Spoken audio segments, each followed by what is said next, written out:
Bonsoir. Nous prenons Nombre chapitre 1er.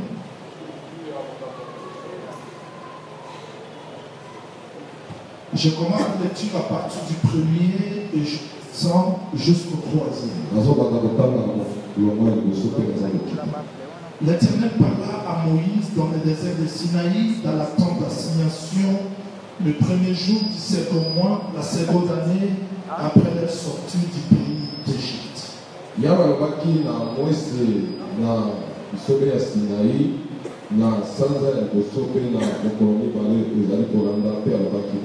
dit faites le dénombrement de toute l'assemblée des enfants d'Israël, selon leurs familles, selon les maisons de leurs pères. On compta par tête les noms de tous les noms.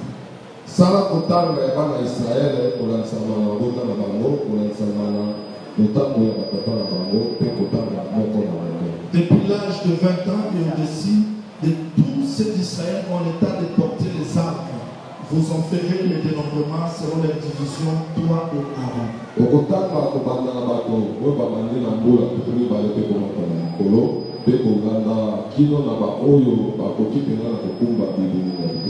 Nous prenons un texte qui va aussi nous aider à comprendre la pensée. Là où nous sommes, nous partons directement dans Hébreux chapitre 7.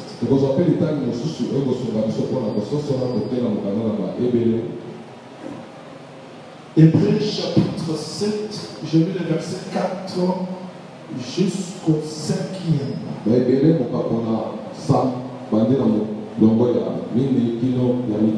Considérez combien est grâce celui auquel les patriarches Abraham donna la dîme de tout.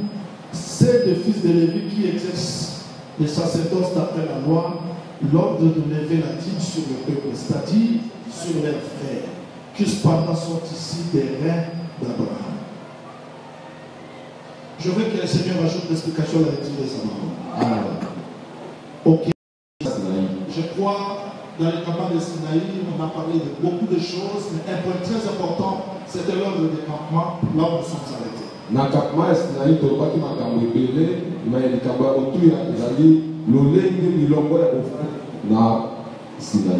Vous devez retenir ceci. Dieu, dans Sinaï, après avoir promulgué la loi, il a voulu que les enfants d'Israël soient dénombrés pour qu'à partir de ce dénombrement, chacun retrouve sa position dans le camp. Mais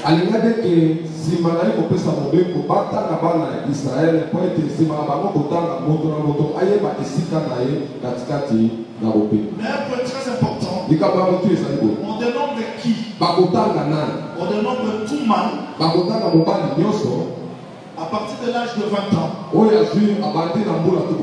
Et ici, tous ceux d'Israël en état de porter les armes. Il faut souligner ça. C'est-à-dire qu'à partir de Sinaï, Dieu a besoin que les enfants d'Israël soient enrôlés dans le service militaire.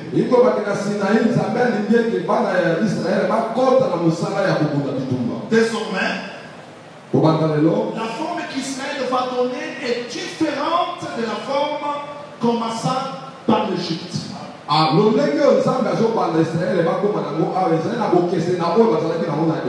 J'avais donné le pourquoi de ces 4 mouvements. Et je vais revenir. Mais qui doit représenter Israël? C'est un soldat. Qui doit représenter Ruben? Simeon, Issachar, Dan, Zabulon. C'est pas n'importe qui. C'est celui qui est capable de porter les armes. Et il doit être mâle. Ce sont ces gens-là qui doivent prendre la position tout autour du tabernacle pour représenter l'ordre du campement. Je veux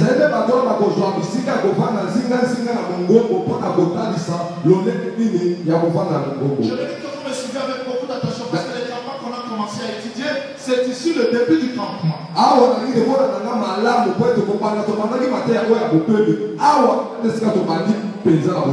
Vous allez remarquer ceci.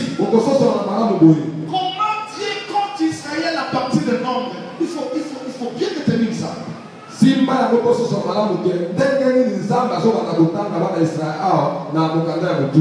Mais avant l'ombre, il y avait Lévitique.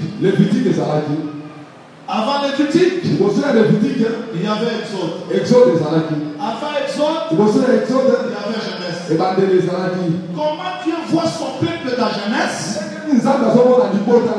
Comment il voyait Israël en Exode? Comment Dieu voyait son peuple dans Lévitique? Et comment Dieu veut voir son peuple dans Nombre? Je veux vous rappeler, Genèse c'est la préséance. C'est là qu'il a commis. Le texte dit qu'Abraham donnait la dîme. Ce n'était pas lui qui avait payé la dîme, mais c'était Lévi qui était dans ses rêves. C'est-à-dire qu'Abraham, il voyait déjà la maison d'Israël. Mais dans Genèse, Israël qui était dans la préséance devait être racheté à Exode. Voilà ce que Jésus-Christ dit. Mais ce qui était dans toi, tu me l'as donné. Donné pourquoi? Pourquoi Israël est descendu en Égypte? C'était pour aller voir la gloire de Joseph le fils. Israël qui était de Jacob le père. Jacob devait les envoyer vers le fils. Mais il y avait un mouvement très important. Quand Israël est descendu en Égypte, il y a un homme Juda qui a fait cette mouvement. C'est le père qui envoie Juda vers Joseph. Et c'est le même Juda qui retourne vers le père. C'est un mouvement, nous avons vu ça dans l'école de Jésus. C'est le père fait. Quand il quitte la terre, c'est le fils fait. C'est-à-dire, sans l'exode, il n'y a pas la rédemption. Le peuple que Dieu a connu d'avance, dans les rêves d'Abraham, il a payé le prix pour eux. Après le paiement de prix, il les amène dans le culte. Il faut bien éteindre. Mais après le culte, membre se venait le service militaire. Et tout celui qui est racheté, c'est quelqu'un que Dieu a connu d'avance. Jeunesse. Celui que Dieu a connu d'avance, il les a rachetés. Celui que Dieu a racheté, il les a fait des sacrificateurs. Lévitique. Celui que Dieu a fait des sacrificateurs, c'est un homme guerrier. Dieu ne peut pas racheter quelqu'un par essai. C'est pas pour rien Jacob dans le pays de Nabal, quand il voyait une brebis chétive, il n'avait pas besoin d'elle. Si quelqu'un tombe aujourd'hui dans les péchés, il tombe demain, il confesse le lendemain, je vous dis au nom du Seigneur Jésus-Christ, c'est ça la brebis de Jacob. La brebis de Jacob, c'est une brebis figureuse, capable de vaincre le péché, capable de vaincre convoitise de ce siècle. C'est Jacob retourne dans Canaan avec le brebis fort figureuse. Oui, frère. Nombre c'est la marche. Nombre c'est la bataille. Nombre c'est le combat. Oui, je vous dis, frère, Dieu nous a rachetés. Il nous a délivrés. Il nous a fait un royaume de sacrificateurs. Mais cela ne suffit pas. Nous devons comprendre comment est-ce que Dieu veut que nous soyons. J'ai toujours dit, personne ne peut expliquer la créature comme son créateur. Dieu nous voit dans la préscience. Il nous a délivrés, oui. Nous sommes dans les cultes, oui. Mais ce n'est pas le tout. Dieu veut aussi que nous soyons des combattants.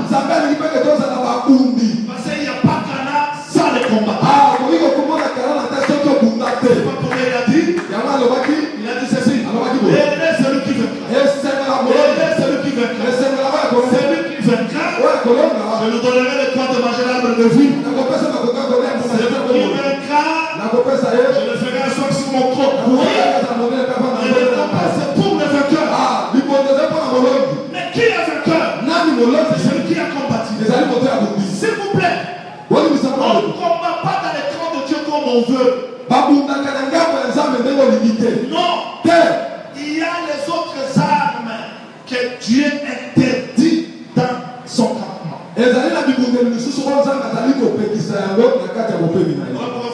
Personne ne peut faire le service militaire par ses propres moyens, propres frais. Il faudrait que Dieu te dote. Il faudrait que Dieu te donne les moyens, les armes pour combattre.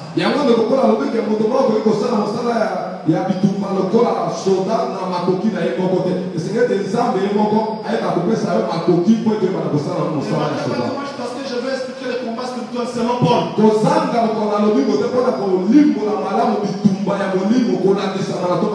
Vous allez comprendre comment frère Paul dit dans Romains 7, verset 6, dans Galates 5.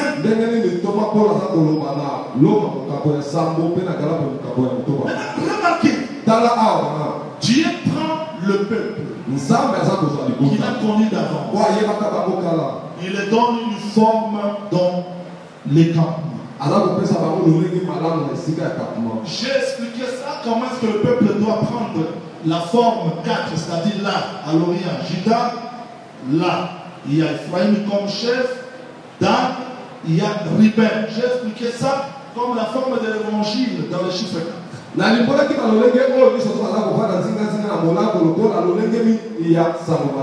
aujourd'hui, je ne suis pas là. Je vais revenir le dimanche parce que je vais faire ou bien dimanche, je vais mettre un point virgule sur les campements. Nous allons revenir dans des jours à venir. Mais retenez ceci. Pourquoi Dieu laisse les militaires ici? Je vais vous dire, frère, un peuple qui n'est pas préparé pour la guerre ne passe pas dans les camps. Ni dans les recensements. Dieu ne peut pas recenser la femme. Parce que la femme c'est la faiblesse. Quand je parle de la femme et du servage, finalement, moi je ne serai pas recensé. Jésus a dit, ceux qui entrent ne suis pas là. Ceux qui sortent suis là. Quand Dieu a formé Adam dans la poussière, qui est entré d'Adam? C'est le souffle de l'Éternel. Qui est sorti d'Adam? C'est la femme. C'est la femme qui est sortie, qui a suivi Adam. Le souffle qui est entré n'a pas suivi Adam. Je parle de la femme, je parle de la faiblesse. La chair. Dieu ne recense pas la chair. Un homme charnel, s'il est apôtre, prophète, pasteur, docteur, évangéliste, il faut se poser des questions. Ce sont des gens qui l'ont recensé, mais ce n'est pas Dieu qui l'a recensé. Dieu ne peut pas recenser un païen.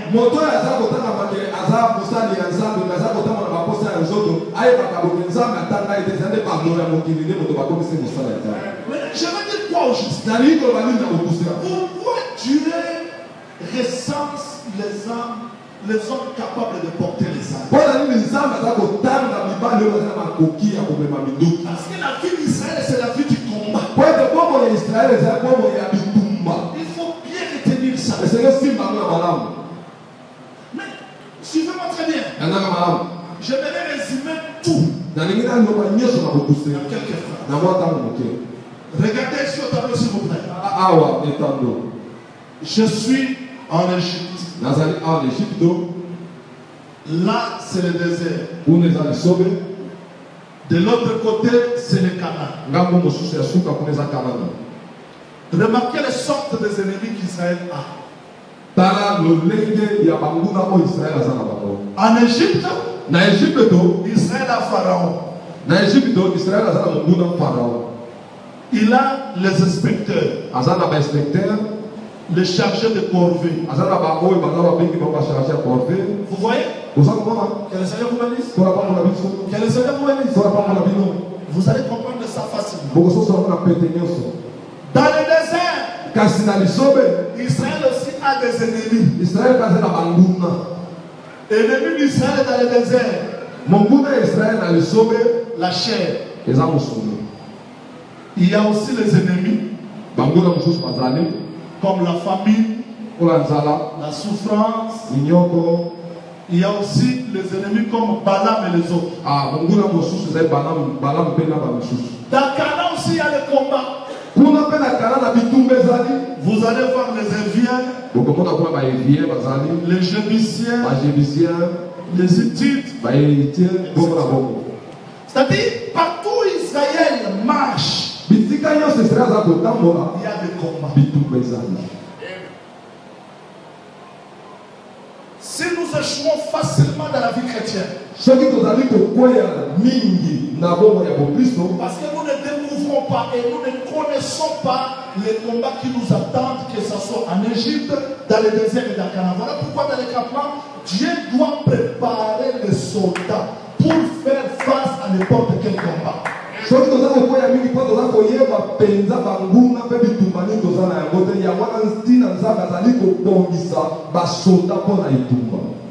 peux continuer, je crois.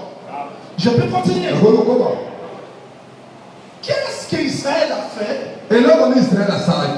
pour être combattu par Pharaon? Pourquoi Israël était combattu par Pharaon? Les inspecteurs allaient chercher les corvées. Ces combats-là, l'origine c'est quoi? Et pourquoi? Jeunesse. Parce qu'avant de combattre, il faut connaître. Il y a des gens qui prient mais qui n'ont pas la connaissance du combat spirituel. Il dit seulement Jésus-Christ est mort à la croix. Tout est fini.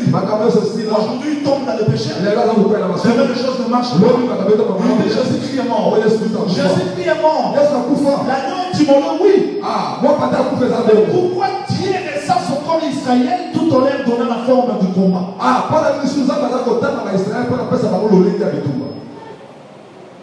Vous voulez l'explication, je crois? Genèse chapitre 15. Je lis un texte qui va nous aider.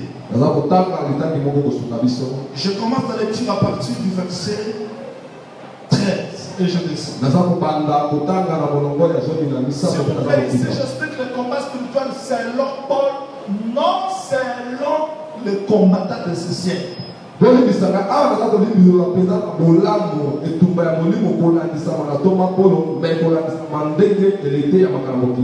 Genèse 15, je commence par le verset 13. L'Éternel dit à Abraham, sache que tes descendants seront étrangers dans un pays qui ne sera point à eux. Ils seront asservis. On les opprimera pendant 400 ans. Avant qu'Israël soit né, les combats étaient déjà nés. Il y a d'autres combats que nous luttons aujourd'hui. Ce n'est pas nous qui avons commis les péchés.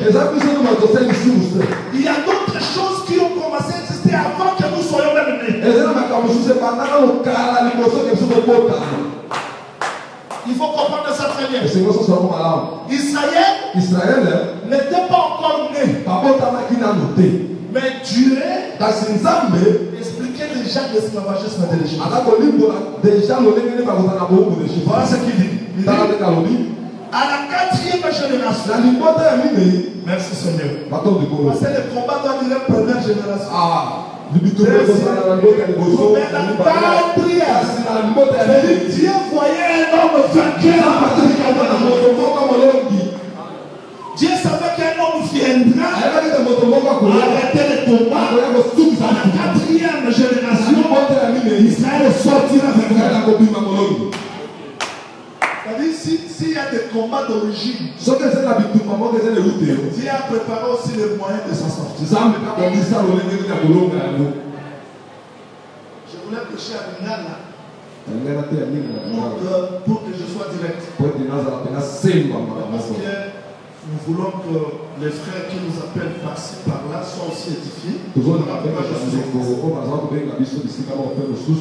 Parce qu'eux aussi nous suivent en direct s'ils font ça. Maintenant Dieu dit ceci. À la 4e génération, ils reviendront ici car l'iniquité des Amoréens n'est pas encore au comble. C'est-à-dire, Israël souffrant ici, l'iniquité des Amoréens. C'est-à-dire quoi? Ézéchiel.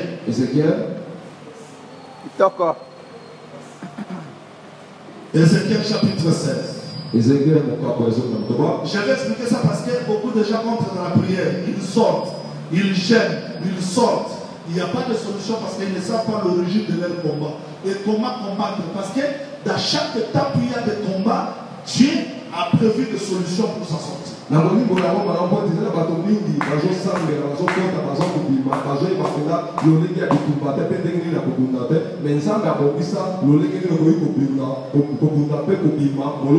Ézéchiel 16.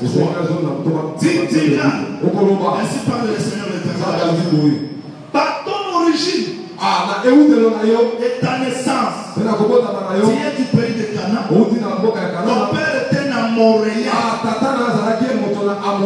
Il y a des combats d'origine.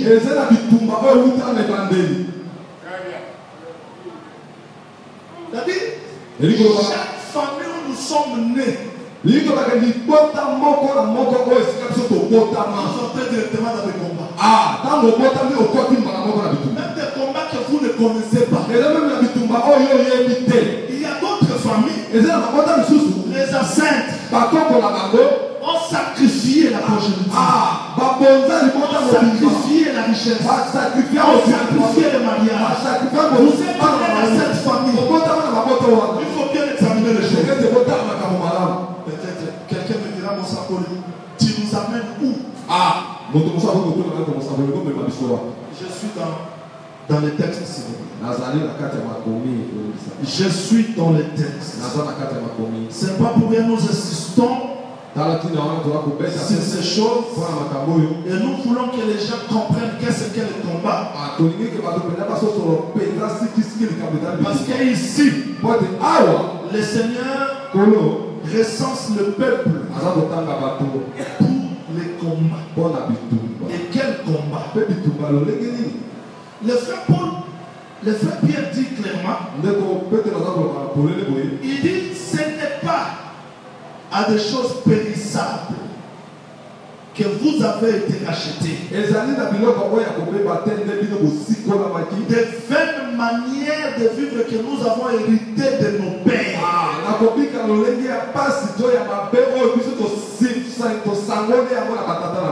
S'il vous plaît, écrivez ça. 1 Pierre chapitre 1 verset 18. Sachant que ce n'est pas par des choses périssables, par de l'argent ou de l'or que vous avez été rachetés, de la vaine manière de vivre que vous avez hérité de vos pères. Tout celui qui est né de la chair a hérité quelque chose de ses parents.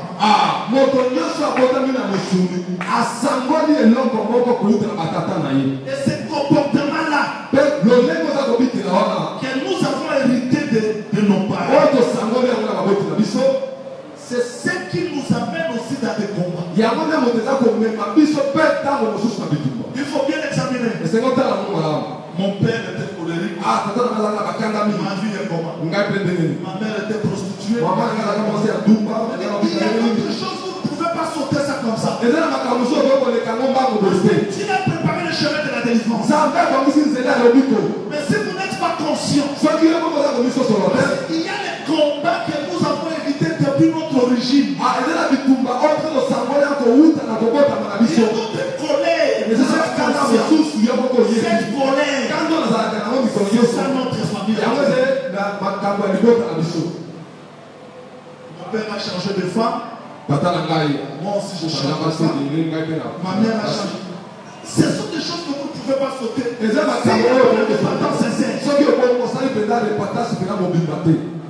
peux continuer, je crois. Je vais continuer. Comment Dieu prépare Israël dans des combats? Parce qu'il sait que l'iniquité des Amoréens. Donc Abraham, quand il est venu habiter Canaan, il n'était pas un habitant de Canaan. Il vient quelque part. Maintenant, ce Canaan ici ne pouvait pas être purifié si l'iniquité des Amoréens n'est pas en cause. Tu es né quelque part. Je lis dans ma Bible une fille d'Abraham mais qui était possédée. Jésus lui a dit, pourquoi ne pas délivrer cette fille d'Abraham que Satan tenait liée? Je vous dis au nom du Seigneur Jésus, venir dans l'assemblée des saints, entrer, s'asseoir, ne signifie pas que tu es délivré. Il y a un processus. Recevoir la parole, confesser les péchés, faire la repentance sincère, abandonner tout. Alors, tu vas faire une marche sincère. Il y a d'autres choses qui nous combattent, c'est parce que nous avons oublié là où nous venons. Je vous dis, frère, Pharaon ne combattait pas Israël parce qu'Israël a péché. Mais c'était l'origine. C'est Dieu qui a préparé ça. Maintenant, il y a d'autres choses qui nous arrivent dans la vie. Vous priez, vous gênez. Vous n'avez pas encore vu ça? Quelqu'un qui prêche des révélations de prophétie, mais demain il tombe dans l'épidémie. Il a sauté quelque part. Et si vous examinez sa vie, il faut commencer par l'origine.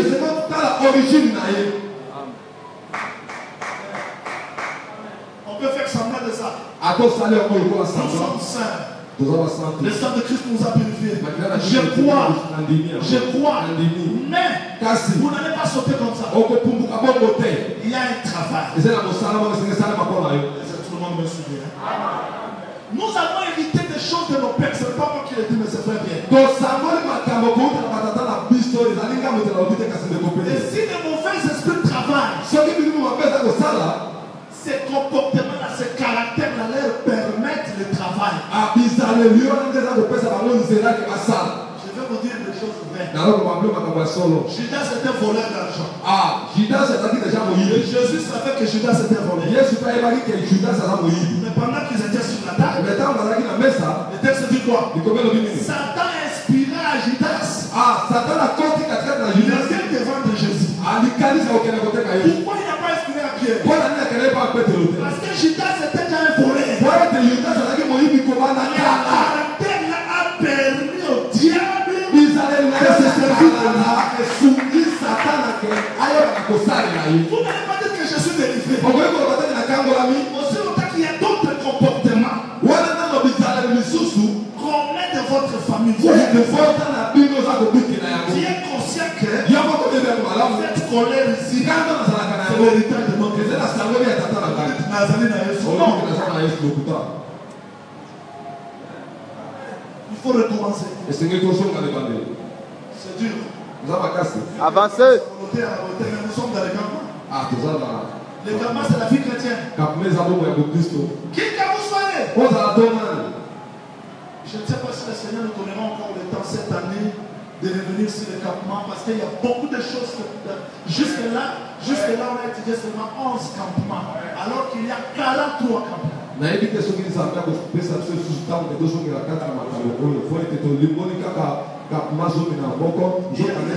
43 campements. Vous avez remarqué que quand Israël s'approche de Canaan, qu'il retourne. Mais c'est dans la vie chrétienne. Il y a d'autres fois, vous croyez que vous êtes déjà au top. Mais l'enseignement vient pour nous rappeler que sans Dieu nous sommes bien. L'idée est que qui que vous soyez, à votre personne de grâce, votre prophète, ça veut dire absolument rien. Mes frères gentils, les choses que nous avons vues, attendues, palpées, c'est-à-dire la parole ne doit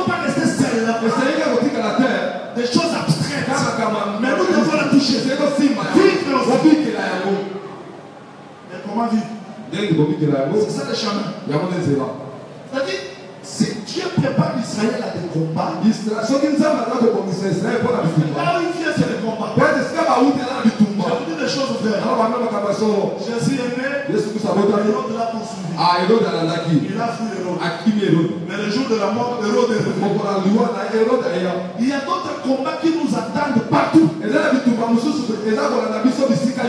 pas pour bien faire pour dire. Pour que le diable n'ait pas d'avantage sur nous, nous n'aurons pas ce dessein.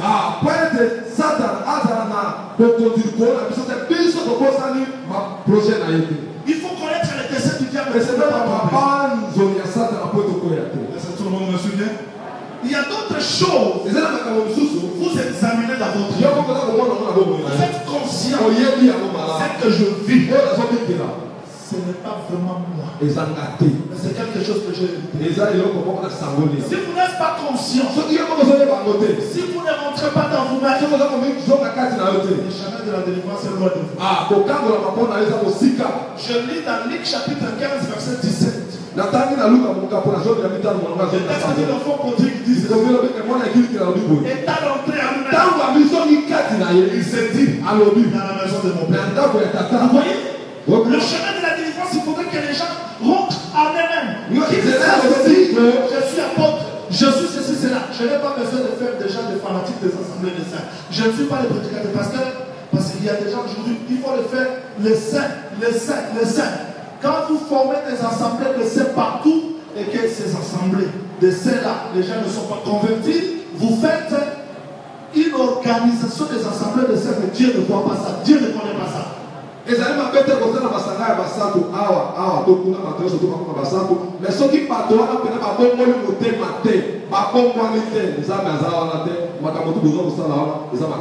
les catholiques font des catholiques, les protestants font des protestants, les assemblées de saints. Les gens se tiraillent au nom des églises, des cœurs, mais la vie éternelle est loin des gens. Je vais voir frère Paul, quand il a rencontré les gens, il n'a pas posé la question, vous priez dans quelle église, mais il a posé la question, avez-vous reçu le Saint-Esprit? Parce que c'est ça la promesse pour nous aujourd'hui. Ce qui importe, c'est le baptême du Saint-Esprit, que les gens soient délivrés, qu'ils vivent la parole dans leur vie. Vous entendez?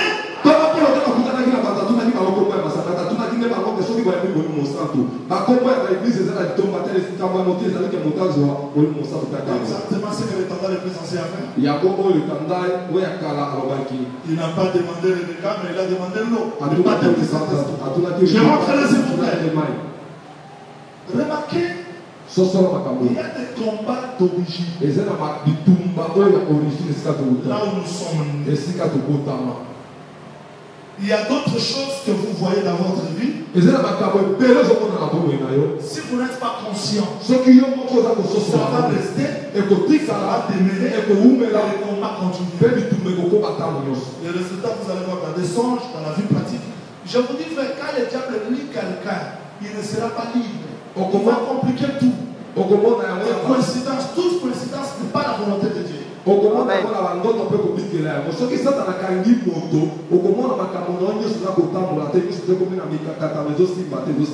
te proposer la proposition, c'est pas le mariage. Ça peut se casser. Tu peux entrer aussi dans le mariage, ça se casse. C'est-à-dire le vrai problème de l'homme, c'est de comprendre l'origine, comprendre la vie chrétienne, vivre la vie chrétienne, non par aventure, mais par une conscience. Vous m'entendez?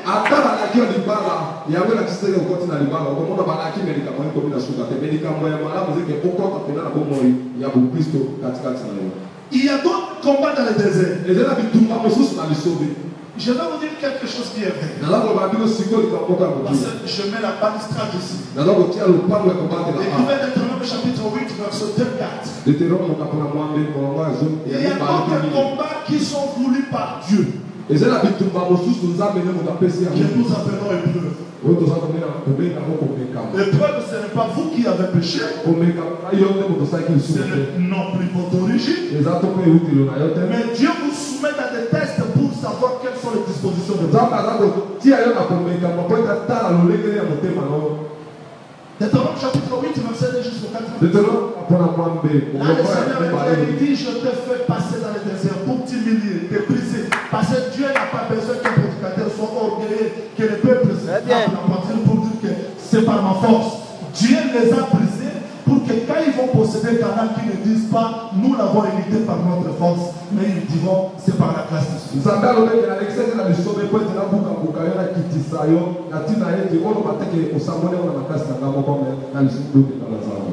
C'est-à-dire que dans le désert, il y a d'autres souffrances voulues par Dieu. Mais vous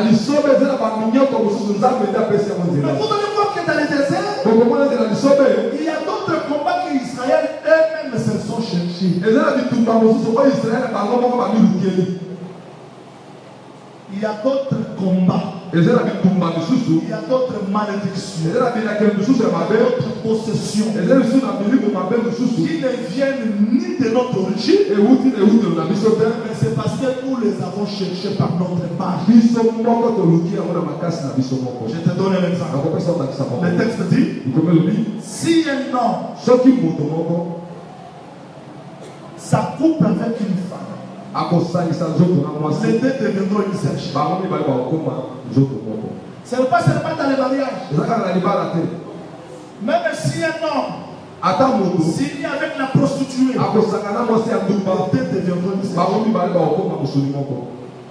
Vous voyez? Quand ils deviennent une seule chair, alors que le corps de l'homme, c'est une habitation, soit du Saint-Esprit, soit du démon. Maintenant, une sœur possédée, une sœur là, elle a 5 démons. Elle a connu 40 hommes. Chaque homme avait 300 démons, 20 démons, 40 démons. Elle a mis les quelques démons parce qu'il y a des gens qui ont des démons légion. Marc 5.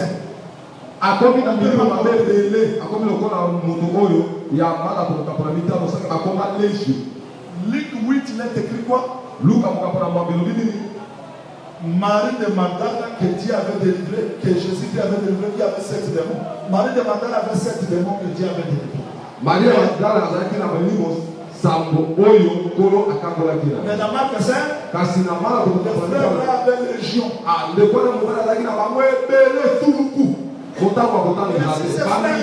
C'est quoi avec une femme? Les deux deviennent une seule. Ils transmettent aussi les démons. Que le Seigneur vous bénisse. Que le Seigneur vous bénisse. Voilà pourquoi nous insistons. Il y a d'autres combats que nous vivons. Non, ça vient de l'origine. Parce que nous avons commis de tels actes. Voilà pourquoi dans la repentance, dans la délivrance, dans la prière, il faut connaître l'origine de tout ce qui t'arrive. Chercher la délivrance. C'est tous les gens qui ont la facilité d'aimer, de partager l'intimité à n'importe qui. Tu ne sais pas, ils t'amènent combien de démons?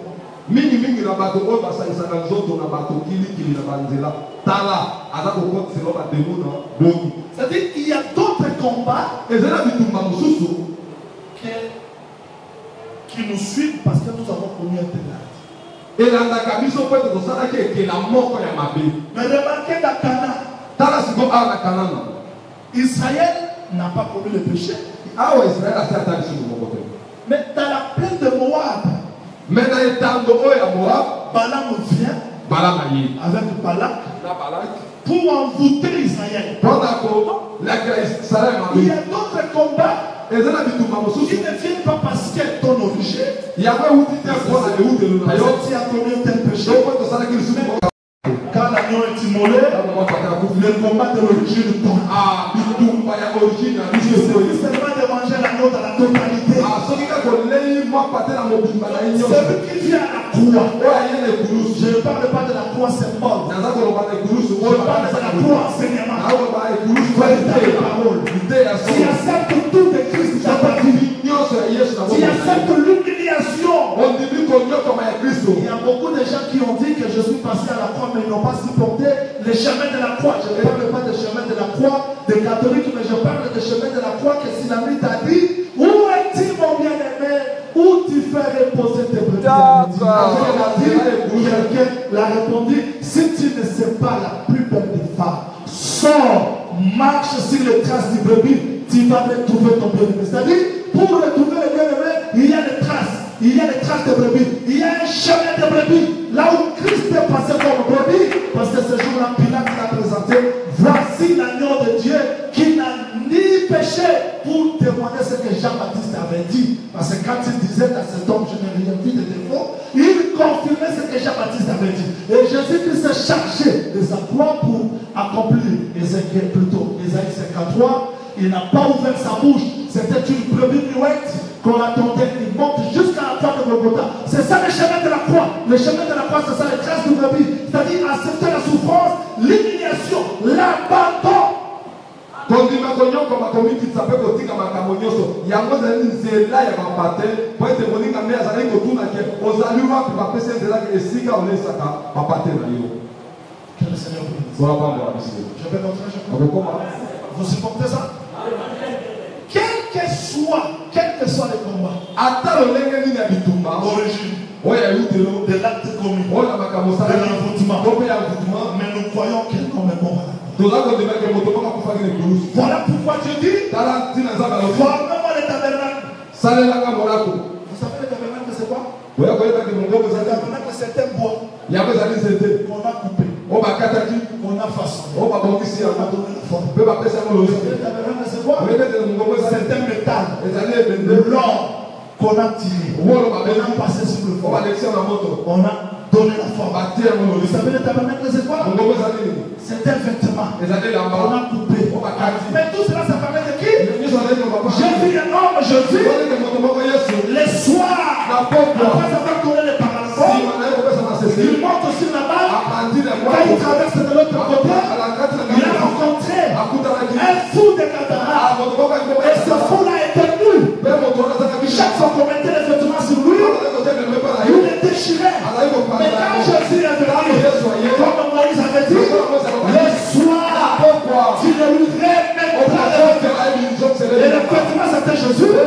Quand il vient le soir, ce fou-là était venu. Les vrais vêtements qui a formé le tabernacle, c'était le fils de Marie. Qu'on devait l'arranger. Parce que moi je crois qu'à la croix de Golgotha, c'est de la maternité. Aucune femme mette au monde, la souffrance doit monter. Merci Pilate.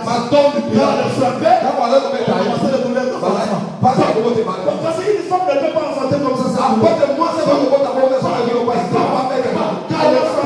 douleur de l'enfant.